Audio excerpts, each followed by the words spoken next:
అండి, నమస్తే. నేను మీ నిర్మల.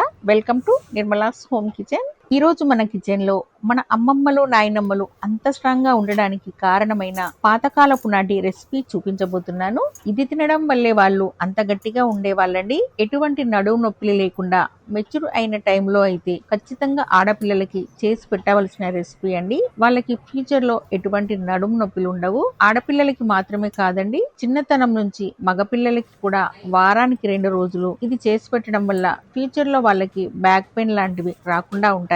అదే విధంగా ఇంట్లో ప్రతి ఒక్కరూ తినాల్సిన రెసిపీ.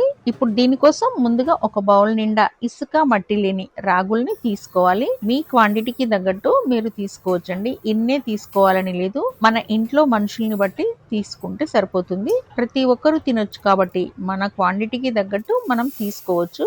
ఇక నేను సూపర్ మార్కెట్ లో తెచ్చిన రాగుల్ని వాడుతున్నాను. మనకి సూపర్ మార్కెట్ లో ఇవి అందుబాటులో ఉంటాయి. ఇప్పుడు రాగుల్ని మిక్సీ జార్ లో వేసుకొని కొంచెం కోర్స్ గా గ్రైండ్ చేసుకోవాలి. రాగులతో కాకుండా మీరు ఒకవేళ రాగి పిండితో చేసుకోవాలనుకుంటే పిండిని ఎలా కలుపుకోవాలో మీకు వీడియోలో ఎక్స్ప్లెయిన్ చేస్తాను. అదే మీరు పిండితో చేసుకోవాలన్నా కూడా ప్రాసెస్ అంతా ఇదేనండి. ఇదే కన్సిస్టెన్సీలో పిండిని మనం తయారు చేసుకోవాలి. ఇలా పిండిని కలుపుకోవడం ఒక్కటే మనం కరెక్ట్ గా కలుపుకుంటే సరిపోతుంది. ఇలా ముద్ద చేస్తే ముద్దవ్వాలి, పొడి చేస్తే పొడిలాగా రాలిపోవాలండి. ఇప్పుడు కాస్త మూతి వెడల్పుగా ఉన్న గిన్నె తీసుకొని దీంట్లోకి సగం వరకు నీళ్లు తీసుకోవాలి. ఇప్పుడు ఒక కాటన్ క్లాత్ తీసుకొని దీన్ని తడుపుకోవాలి. క్లాత్ అనేది ఖచ్చితంగా కాటన్ దై ఉండాలండి, సిల్క్ ది పనికిరాదు. ఇప్పుడు ఈ క్లాత్ ని గట్టిగా జారుముడి వేసుకుంటూ కట్టేద్దాము. తాడుని జారుముడి వేస్తే మనకి విప్పుకోవడానికి మనకి చాలా ఈజీగా ఉంటుంది. క్లాత్ అనేది ఖచ్చితంగా కాటన్ దై ఉండాలండి, సిల్క్ ది అస్సలు వాడుకోవద్దు, కరిగిపోతుంది వేడికి. క్లాత్ ని పైనుండి కొంచెం ప్రెస్ చేసి పిండిని ఈవెన్ గా సెట్ చేసుకోవాలి. ఇప్పుడు ఒక ఫోర్క్ తీసుకొని అక్కడక్కడ హోల్స్ పెట్టుకోవాలి. ఆవిరి అనేది ఈ హోల్స్ నుండి బయటికి వచ్చి పిండి మొత్తం మనకి అన్ని వైపులా సమానంగా ఉడుకుతుంది.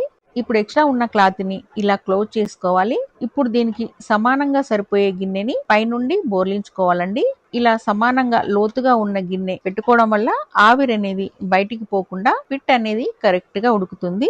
ఇప్పుడు స్టవ్ ఆన్ చేసుకొని స్టవ్ మీద గిన్నెని పెట్టుకొని ఒక 15 నుంచి 20 నిమిషాల పాటు ఈ పిట్టుని ఉడికించుకోవాలండి. రాగి పిట్టు మనకి చాక్లెట్ రంగులోకి మారిపోతుందండి ఉడికేసరికి.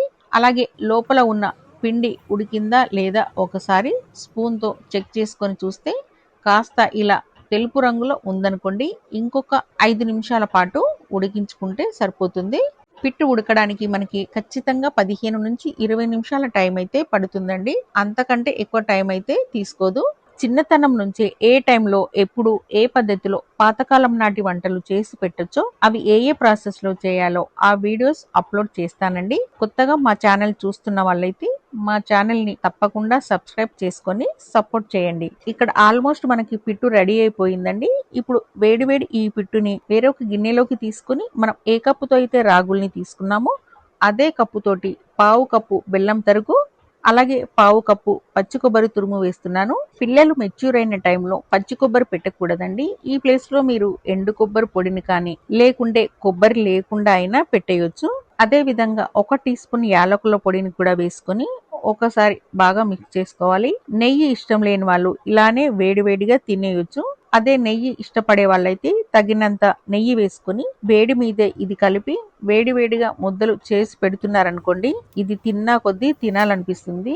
రుచి మాత్రం చాలా అంటే చాలా బాగుంటుందండి. దీన్ని ఆవిరి మీద ఉడికిస్తాం కాబట్టి ఒక రోజే నిల్వ ఉంటుందండి, మరుసటి రోజు మనకి నిల్వ ఉండదు. ఒకవేళ మిగిలిందనుకోండి ఫ్రిడ్జ్ లో స్టోర్ చేసుకొని మరుసటి రోజు ఇడ్లీ పాత్రలో స్టీమ్ చేసుకొని వాడుకోవచ్చు. నచ్చిందండి వీడియో? నచ్చితే మీరు ట్రై చేసి పిల్లలకి తినిపించి మీకు ఎలా అనిపించిందో కామెంట్ సెక్షన్ లో కామెంట్ చేయండి. కొత్తగా మా ఛానల్ ని చూస్తున్న వాళ్ళైతే తప్పకుండా మా ఛానల్ ని సబ్స్క్రైబ్ చేసుకొని పక్కనే ఉన్న బెల్ బటన్ ని క్లిక్ చేయండి. Thank you for watching.